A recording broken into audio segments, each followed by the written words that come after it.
দেশি মুরগিতে অথবা গরুর মাংসতে এভাবে রসুন দিলে আমার কাছে অনেক ভালো লাগে। ডালে টক না দিলে ভালো লাগে না। দেখতেই পাচ্ছেন ভীষণ ইয়াম্মি দেখাচ্ছে, এটা খেতেও একদম দুর্দান্ত ফ্লেভার বের হয়েছে। আমি সবগুলো মশলাই কিন্তু অল্প অল্প করে দিয়েছি, কারণ সাথে খুব রাগ করে, মানে ডালের সাথে সবসময় কেন জলপাই ব্যবহার করতে হবে। ওফ, ধনে পাতার এই কড়া ঘ্রাণ শুনে মনে হচ্ছে মানে শীত চলে এসেছে এরকম মনে হচ্ছে। পোলাও রান্না করেছি, তো গরম ভাতের সাথে শুটকি দিয়ে খাবো ইনশাল্লাহ। সবুজ কার্পেট নিতে এসেছি, তো আমি একদম সবুজ যেটা সেটাই নিয়ে যাব। আর এই কালারটা একটু মানে পর্যন্তই।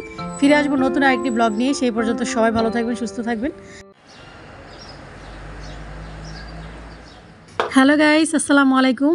আজকে আমি দেশি মুরগির একদম ঝাল ঝাল মাংস রান্না করব। তো মুরগিটাকে আমি কেটে ধুয়ে পরিষ্কার করে নিয়েছি। একদম হাতে মেখে আজকে দেশি মুরগিটা রান্না করব।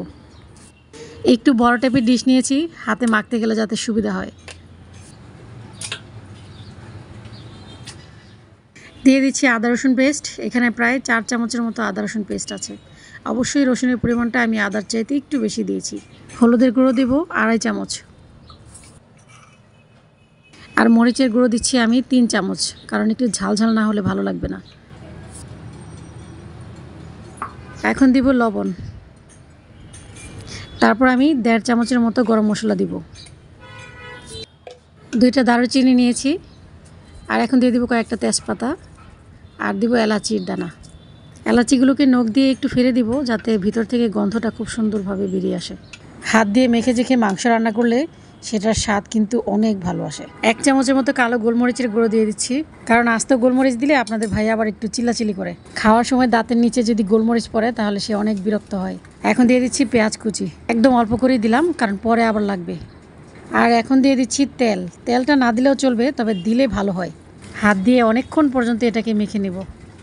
খুব সুন্দর ফ্লেভার বের হয়েছে। আমি সবগুলো মশলাই কিন্তু অল্প অল্প করে দিয়েছি, কারণ পরে আরও লাগবে।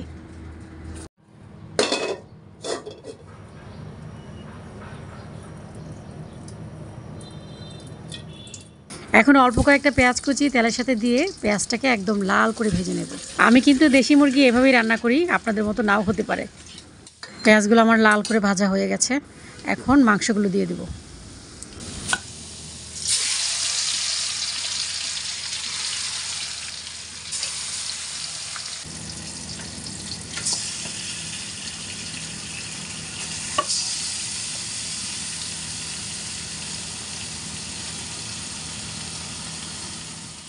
পেঁয়াজ বেরেস্তার সাথে মাংসটাকে আরেকটু ভালো করে ভেজে তারপর আমি কষানোর জন্য সামান্য একটু পানি দিয়ে দেব।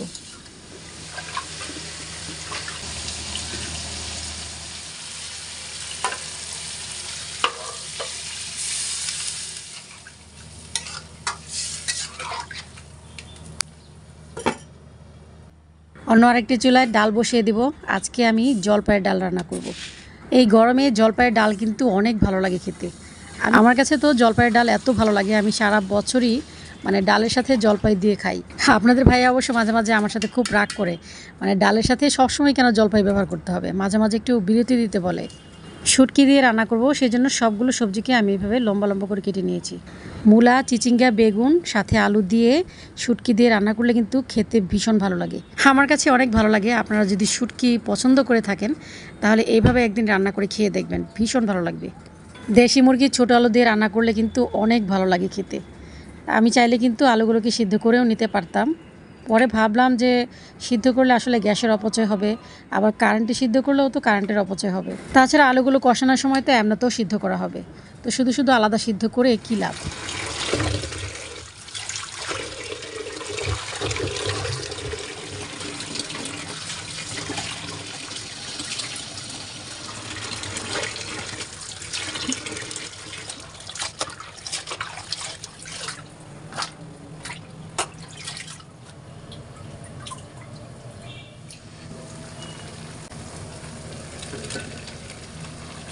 এখন একটু পেঁয়াজ কুচিও দিয়ে দিব, আর দিয়ে দিব সামান্য একটু গরম মশলার গুঁড়ো।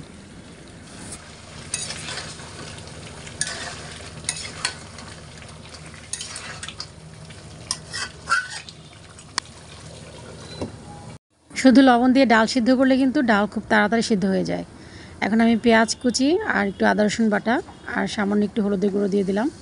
এদিকে মাংসটা আমার কষানো হয়ে গেছে। এখন আমি দিয়ে দিব 3টা রসুন।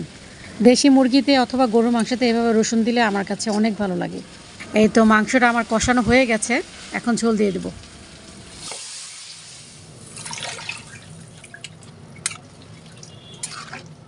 বাজারে নতুন নতুন জলপাই উঠেছে, আর জলপাই দিয়ে আজকে আমি টক ডাল রান্না করব। যদিও আমার ফ্রিজে ফ্রোজেন করা জলপাই অনেকগুলো এখনও পড়ে আছে, তারপর নতুন জলপাই দিয়ে রান্না করার মজাই আলাদা। টক ডাল আসলে অনেকে খেতে পারে, আবার অনেকে খেতে পারে না। তবে আমার কাছে ডাল যদি টক না হয় তাহলে আমি আবার খেতে পারি না।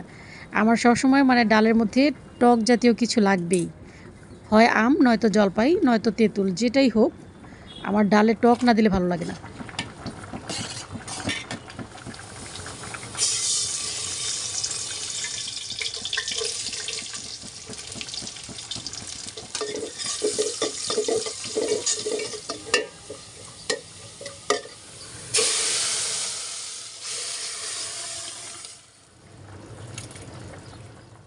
ওফ, ধনেপাতার এই কড়া ঘ্রাণ শুনে মনে হচ্ছে মানে শীত চলে এসেছে, এরকম মনে হচ্ছে। শীতের একটা আমেজ পাচ্ছি।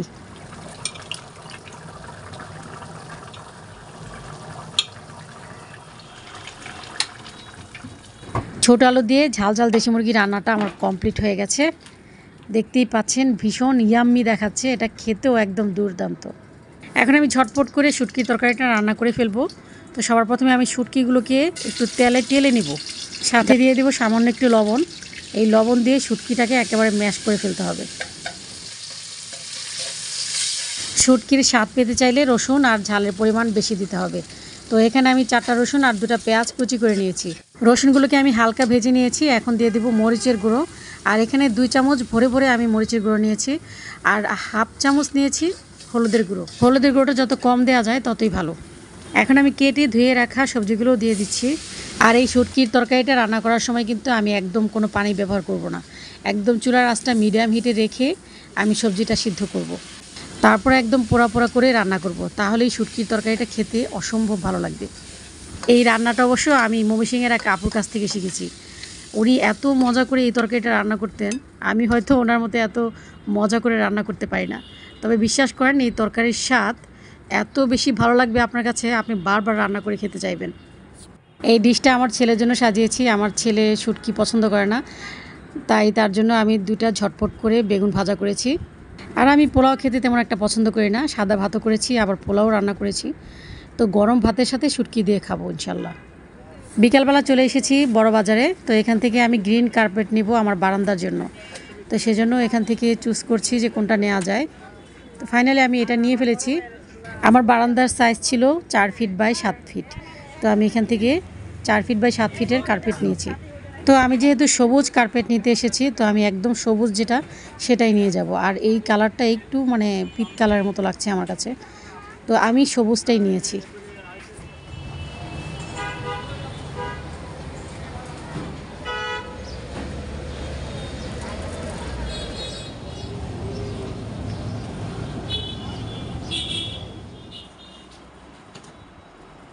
আমার পুরো বারান্দাটা সবুজ থাকবে, এটাই আমার একটা ইচ্ছা। মানে উপরে থাকবে সবুজ আর নিচেও থাকবে এরকম সবুজ ঘাস, যাতে বারান্দায় আসলে গ্রামের একটা ভাইব পাওয়া যায়। সবুজ কার্পেটটা বিছানোর পর একটা অন্যরকম অনুভূতি লাগছে আমার কাছে, মানে এত বেশি ভালো লাগছে, আমার ইচ্ছে করছে এখানে বালিশ কাঁথা নিয়ে তারপর শুয়ে থাকি, এখানে শুয়ে শুয়ে আকাশ দেখি, এরকম ইচ্ছে হচ্ছিল। আর বিশ্বাস করেন গাইস, বারান্দার ফ্লোরে যখন আমি তাকাই, আমার চোখ দুটোও যেন শান্তি খুঁজে পায়। আমার আজকের ভিডিওটি আপনাদের কাছে কেমন লেগেছে অবশ্যই কমেন্ট করে জানাবেন। যদি ভালো লেগে থাকে তাহলে প্লিজ একটা লাইক করে দিবেন। আজ এই পর্যন্তই, ফিরে আসবো নতুন আরেকটি ব্লগ নিয়ে। সেই পর্যন্ত সবাই ভালো থাকবেন, সুস্থ থাকবেন। আল্লাহ হাফেজ, আসসালামু আলাইকুম।